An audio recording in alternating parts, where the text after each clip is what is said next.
आज नांदेड़ ग्रामीण police station में स्ट्रगल ऑटो एसोसिएशन के ऑटो चालकों की समस्याओं से अवगत कराया गया।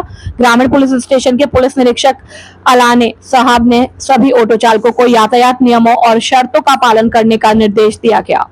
नांदेड़ संवाददाता मोहम्मद रफीक की रिपोर्ट। सबसे पहले नांदेड़ जिले में स्ट्रगल ऑटो एसोसिएशन को ग्रामीण पुलिस स्टेशन के पीआई अलाने सर ने आज पुलिस स्टेशन में बुलाया और उन्होंने एक बैठक में हमें बताया कि अगर सड़क पर यातायात या ऑटो से जनता को परेशानी हो रही है तो उन्होंने एक कदम उठाया है। परेशानी को कम करने के लिए अनुशासित प्रयास कुछ नियम और शर्तें लागू करने के लिए दी गई हैं और हम उनका सख्ती से पालन करेंगे। और साहब ने हमसे कहा कि हम अपने ऑटो चालकों की सभी समस्याओं को जानने के बाद उन लोगों से निपटेंगे जो लोगों को परेशान कर रहे हैं।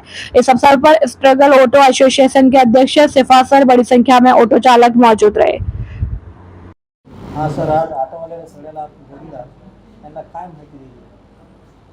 आज आम्ही नांदेड ग्रामीण हद्दीतील सर्व रिक्षा युनियनचे अध्यक्ष आणि रिक्षा चालक यांना पोलीस ठाणे येथे बोलवून त्यांच्या समस्या पण जाणून घेतलेल्या आहेत आणि त्यांना वाहतुकीच्या नियमांच्या पालनाबाबत योग्य त्या सूचना आम्ही दिलेल्या आहेत।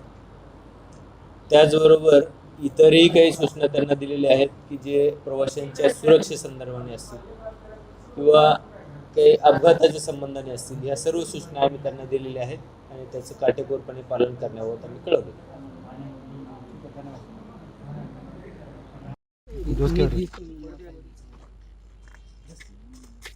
हाँ सर, आज ग्रामीण पोलीस ठाण्यामध्ये आपल्याला पीआय साहेबांनी बोलले होते।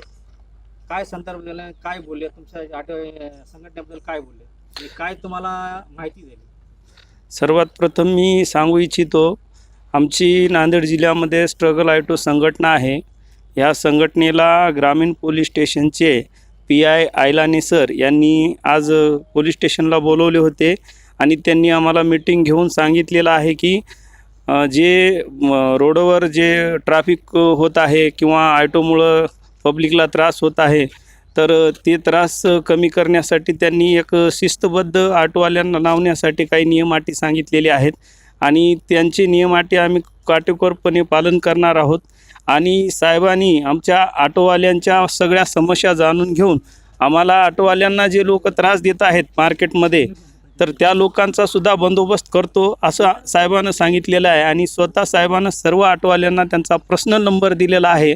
जे रोडवर कोणी मोबाईल हिसकाटून घेऊन पळत असेल किंवा ऑटोवाल्यांना त्रास देत असेल आणि ऑटोवाल्यांच्या फायद्यासाठी जेवढ्या काही गोष्टी करता येतील ते सर्व त्यांनी आम्हाला सुविधा देणार आहेत। एवढी मीटिंग घेऊन आम्ही साहेबाचा सत्कार वगैरे करून या ठिकाणी आम्ही थांबलेलो आहे।